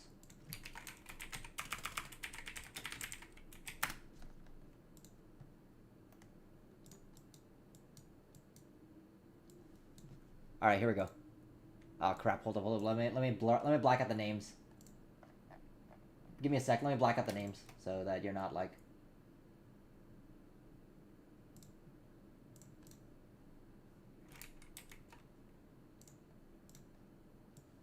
Okay, there we go. Yeah, so you can see here, I keep track of like their freaking like what they're going for, what their company that they want, success, failure, why they may or may not have succeeded. Sometimes like, you know, had to start over, lots of stuff going on, did burnout, system design was wonky, blah blah blah, got dunked on by not knowing Dijkstra. But yeah, like I keep track of like all this shit, and then I tally them into a result as well. So like my success rate, I think is 71% overall. But then if you break down it by Fang numbers, I think it should be like close to. Yeah, hold up. Let me actually see. Do I have? I swear I had this at the top. Fuck. Anyway, Um, anyway, yeah, my point here is that when I did the numbers. Oh wait, this is the wrong sheet. This is the wrong sheet. This is the wrong sheet. Yeah, this okay. Here it is. Here it is. Yeah. So this one was like this one's the old version. Okay. So yeah. Here. So let's look at this. Yeah, I blacked out. This is like that. Okay. Hold up. So yeah, here's like the overall. This is like an old version, I think, and I don't know why I took this off, but yeah. So this is like an old version of the sheet, and the one I showed you was a new one, I think. I don't know. Anyway, so you can see here like Facebook 40%, Apple like 2-1. Of course, like these numbers are not statistically significant. I'm not gonna lie. Like there's like only a handful of attempts. I will say this is like officially statistically significant if it's like 30, right? 30 for Facebook, 30 for Apple, 30 for Amazon, Netflix, Google, whatever. The point here is that I am pretty obsessive about the results that I get from my clients. So, yeah, I'll copy this into the sheet later on. But yeah, this is like an old sheet. You can see here like before I had like 42 successes to 17 failures, and this is like 33 successes to 11 failures. So my rate has been kind of dropping a little bit. But yeah, you can see like I literally people will say like, oh, we have this XYZ statistic, right? But yeah, here I have like all the notes here. I don't know why I didn't copy those. But yeah. Yeah, offered L360 but instantly given L4 when he threatened to walk. Yeah, so basically this is like the level of detail I really try to keep on my clients and make sure that I'm performing as well. So basically my point here is that a lot of the compensation structure here is like I'm like cheaper. I'm like literally 7 to 10% signing, 0 upfront, and I only ask you to do like 3 to 5 interviews. But it's like Calico will ask you to apply to like 25 interviews a week. And then they'll really push you to accept an offer. So this is like the difference between like all these other things and then me. I'm a very simple guy. So let's see. Also, response to what you said regarding his 2 years. You can spend 2 years building applications, but not focus on data structures and algorithms. Yeah, you can spend 2 years wasting your time. Like I think there was like a post where some guy was trying to hire out of Saudi Arabia, and this was on Reddit. But then he gave like these really simple coding interviews of like, oh yeah, print out all the odd numbers, and then everyone just like kind of fucked up and did like some really weird shit. So it's like you can spend 2 years building applications, but then if you're just copy and pasting and rebuilding applications from the ground up, it's like it means nothing. You didn't learn anything. All you know how to do is like glue code together and then move on. Is that the kind of software engineer you would want to hire if you were running a business? Probably not, because your business is going to change, your product's going to scale, and then you're going to have an engineer who only knows how to copy paste shit. I'm not sure that's the guy you want to keep around long term, and that's the same thinking for like Fang. They don't want to keep a guy long term who is not going to be able to think like an engineer.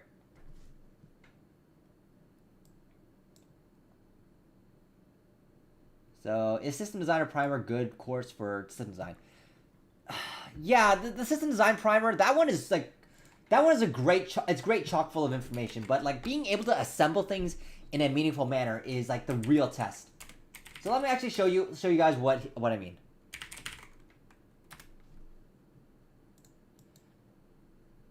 So this is the System Design Primer. I think it's a very famous document of like, oh, this is how all these things work.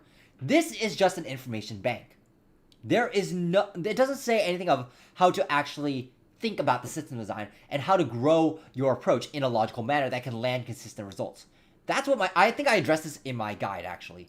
So I don't mind that people actually do this, I think this is great for people to read, but in my opinion, how do you assemble all this into a actual approach that will get you an offer? It's there's always a difference between knowledge and execution, You can know everything in the world, but if you can't act on it in a meaningful way, what's the point?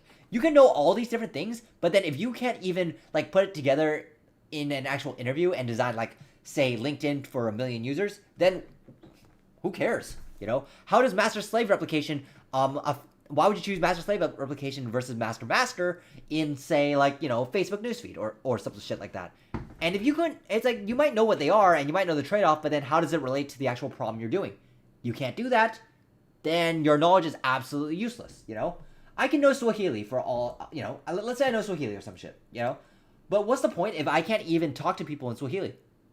What's the point if I can't even like carry out a conversation in it? Like would you learn Latin? Let me ask you that. It's great to know Latin, you know, but it's like if you can't do anything with it, then what's the point? Same thing.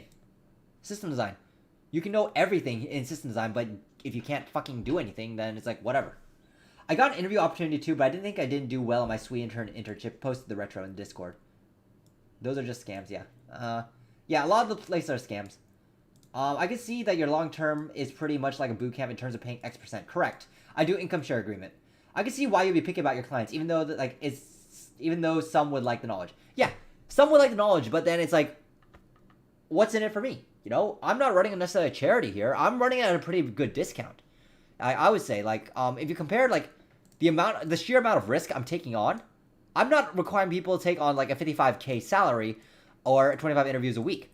I'm asking them, hey, we're shooting for the stars here, and my comp is like very comparable to like what people do at scale. You know, like all these other places. Everyone else is doing classes. I'm doing one-on-one attention, so I'm literally giving you the best results possible at the highest goal possible, and you know I would arguably say one of the riskiest compensations possible. And if anything, I can bump it up to 15%, and I would still have people at my door. That's the point. And I'm doing it for 10 because I want to make sure that I want to open it up for people who really care. You know, I'm slightly underpricing the market, but you know what? That's what I find is satisfying to me. I'm a terrible business person because I'm not thinking about like how to increase my revenue or anything like that. I'm more or less trying to figure out how I can do this for a long time and make this as fulfilling as possible. Not just for me, but for you guys as well. I mean, this whole coaching session thing, I'm live streaming it. It's free for everyone to watch. And for anyone who wants to put in the time to really understand these and learn, it's on YouTube. You have no excuse. I make the guide. I have sample coaching streams. I have literally videos on how to do things. I do example videos on how I study and how I make my clients study. There is no secret. The only question is, are you going to put in the work to do it? And and I get it, like, there's going to be times when you're going to struggle. And you're not going to actually be able to figure out what you're fucking up on. And that's where I come in. And I come in for relatively cheap. You can book me for one session even. Like, it's just like a couple of $100 for 2 hours where I will literally troubleshoot your approach, come up with a plan for you, and, you know, and hopefully that gets you over it. And for a lot of hardworking people, 1 or 2 sessions is all they need. I'm fine with that. You know, I don't need to take more money than what I think the time is worth and what they need. I'm not going to take more. You know? But it's like, if you need me for the long haul, I'll be in it for the long haul as long as you work. $0 for making a soundboard with everything, explaining to it like I'm 5. Explain your thought process before starting coding. Yeah, 9% of the issues just boil down to that. Like if you can do that, you already don't need me. I would argue, but then it's like some people just overcomplicate it and just they genuinely need the help. You know, I get it. You spoke it in one of your videos too. Yeah, good job. I'm a DevOps intern. I want to know your thoughts about becoming a great engineer if my job is mainly focused on automation and using tools like Puppet, Terraform, Jenkins. Okay, I'm going to tell you something. I'm doing the exact same thing you are. Why? Let me explain something to you. Let me show you something. So, in software engineering, we're going to do something like this for our product, right? We're going to be able to like create have a like idea for a goal, which is like product, consumer facing thing, right? Like how, and then we go like an ERD, how are we gonna do this, metrics, etc. Write the code, ship it, right? And what you're asking me about is like this part, writing the code. But really, like this is like what 80% of the time when you are an L3, you know? But when you're like L5, this is like 50%. I'm going to tell you this much. Why? Because the impact that you're given, the amount of leverage that you have is super high. So this is where we actually begin to have some issues, where a lot more time actually gets put into here.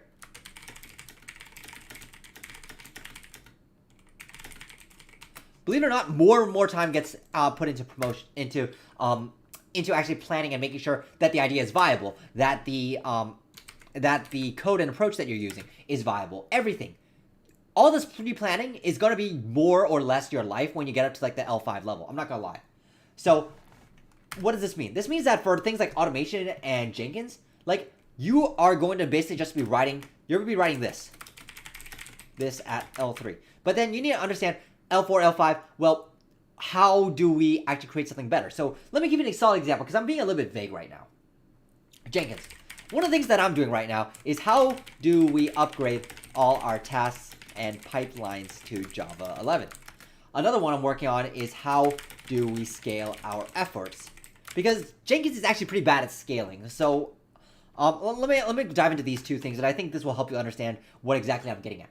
So if we're trying to migrate a code base from Java 8 to Java 11, then all the pipelines that we've set up all initialize with Java 8, right? So then how do I migrate without breaking everything? That's a L4, L5 level amount of work. Like, we have different pipelines that make all the exact same assumptions, and then in those exact same assumptions, we want to make a common change. This is not unlike abstracting everything, And then in like Jenkins, there's like things that you can do, like with what's it called, the jobs and builders. And builders, you can actually put like a macro in here. You can put a macro in here for like what's it, setup, and then like in a run a shell script, right? Jenkins gives you the ability to do macros, but in the worst case scenario, you just do like tracking shell, and then you have your bash, and then it calls like the script.sh, and then in that script.sh, you actually go ahead and code your thing. It could be a Python script, it could be like a bash script, it could be whatever, But the point here I'm trying to make is that ultimately this resembles almost like abstracting out portions of your product in code. Nothing fundamentally changes.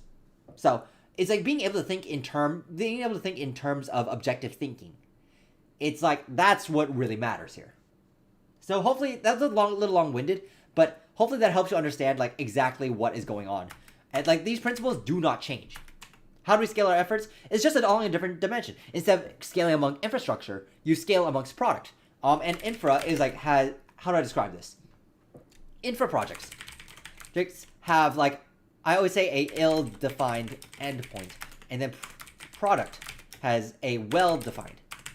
What do I mean by this? Product is well-defined because you have someone telling you, hey, this is what the screen should do, here's what the screen should look like, here's what the functionality is, and then the rest is like, how do we use the existing code base and code to build it out? That's what I mean by well-defined. Infrastructure is not well-defined because, for instance, let's say I want to migrate our code base. How would we do this? What is the methodology? There's no standardized code base for us to work off of. It's ultimately up to us to set like the vision of how we want to accomplish this, and then at each step, and then break that down into each step, and then at each step, drive the implementation. That's what really matters here. So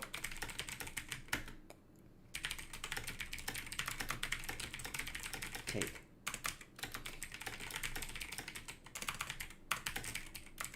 So product well-defined. Yes.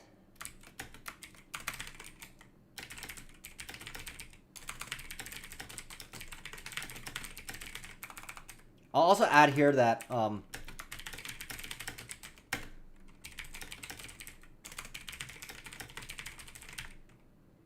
so this is like why infrastructure people actually get promoted a lot better than product people, because what you're essentially doing is going from something that's well-defined and easy to manage and repetitive and deterministic to something that's non-deterministic. So if anyone is looking to actually get promoted in their careers, definitely lean more towards infrastructure. So this is like the best way I'll explain this. Yeah, what's the point of knowledge if you can't apply it? I'm already running a charity. Yeah, I'm glad you got a lot of value out of this, Sean. Yeah, and thanks for attending, man. I really appreciate that you guys what's it called? That you really spend the time to actually watch the streams. Like, I'm really happy that there's 8 people watching. Like that's usually more than what I usually get. I usually only get 4 because a lot of these streams tend to be very long-winded. They're very informative, but they require a lot of commitment. So I understand that I might not be like fucking Pokimane or whatever, I'm not like some e-girl or like some entertainer. I don't intend to be, but I intend to be here for the people who really want to learn. Have I seen this Reddit thread? 2 years journey, 2.9 GPA at a small startup. I think that this was a old... Yeah, this was old. I've seen this one before. I think this guy ended up getting at Citadel or something like that, right? Yeah, I've seen it before. I think what he puts out here is like, it's all right, you know. I think it's like it's great to start off on, but ultimately it's about execution. So I would say 90% of this is like pretty much fluff, but I think it's a very inspirational story, and I think people should read it to know that these things are very are completely possible. I think it's a great source of inspiration. I'm like a personal mentor. I need this help. I don't think of myself as a mentor. I'm just a guy doing what I want to do, dude. If you find inspiration with that, great. If you don't find inspiration with that, that's fine. But what the point here is, like, I've always just been focused on the results. I don't see myself as a mentor necessarily to anyone. I see myself more as a coach and someone to help.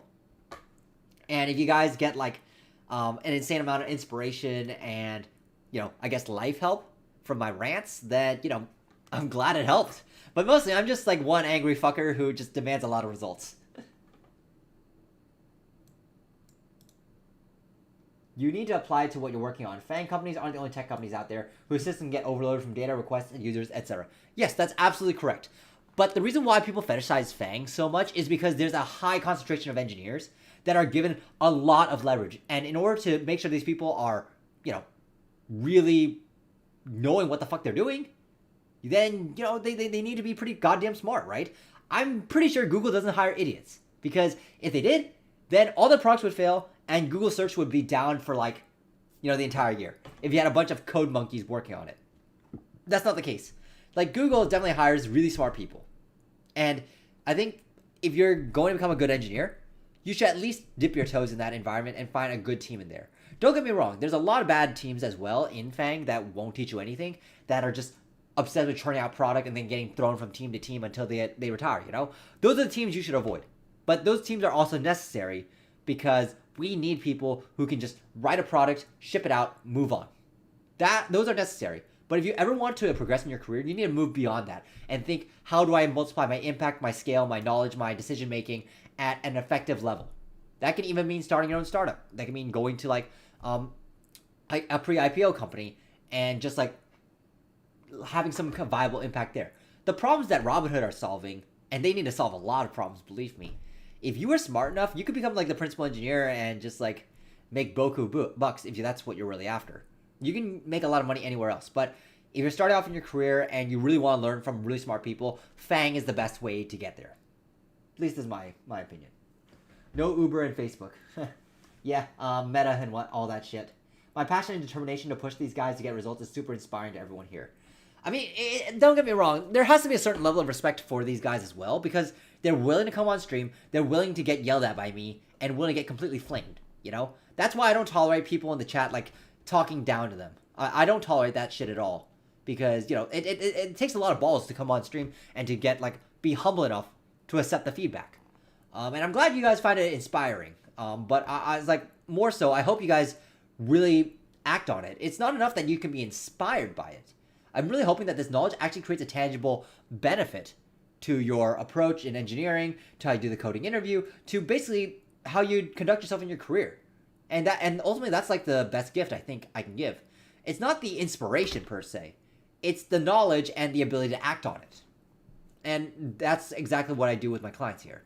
It's like I'm giving them the ability to act on like what they want and to be able to like achieve a goal, you know?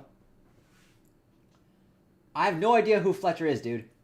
How do I pick up on good teams and what some red flags are at boot camp?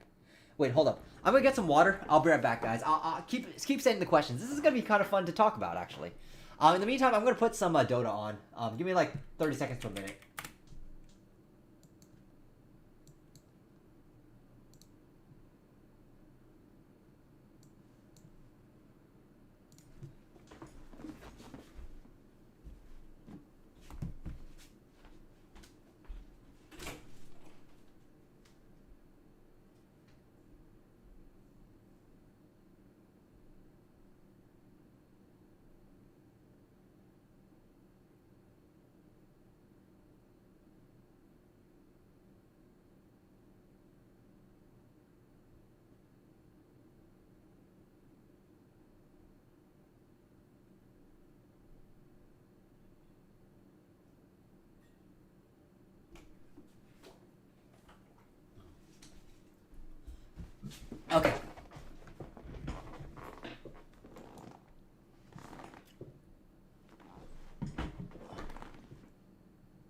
Okay, you know, I might as well share the Pablo doc while I'm here. Give me a sec. Let me actually answer some stuff in the Discord as well.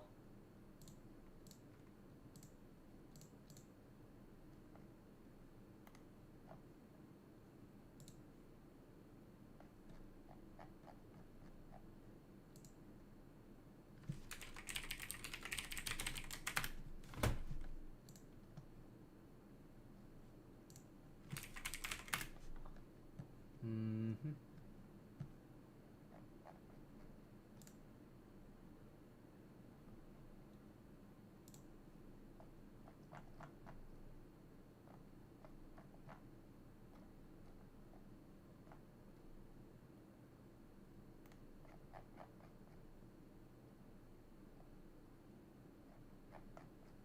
Huh.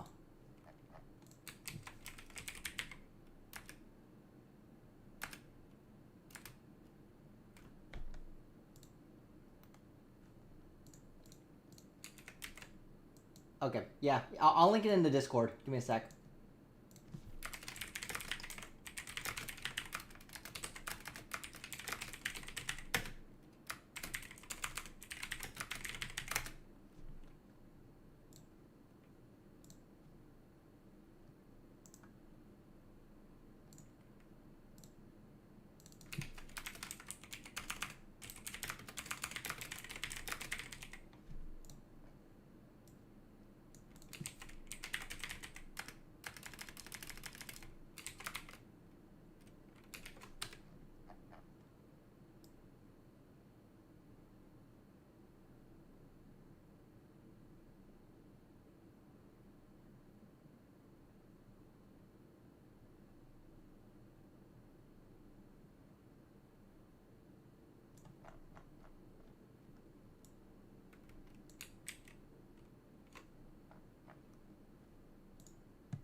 Okay, I posted it in the Discord, and I'll link it to you guys in the chat as well.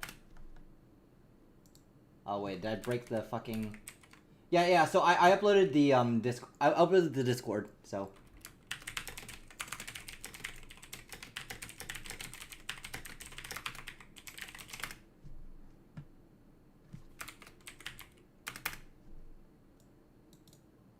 No Uber and Facebook means I'm telling about this guy who got hired, which is subreddit above. Okay.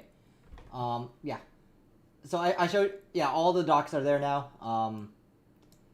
How would you go about learning system design since you said repos like the one showed you isn't going to teach you how to learn execution, and in your opinion, it's something that you have to learn over time with experience? Yeah. So actually, if you read the master doc, that I actually explain how to do this.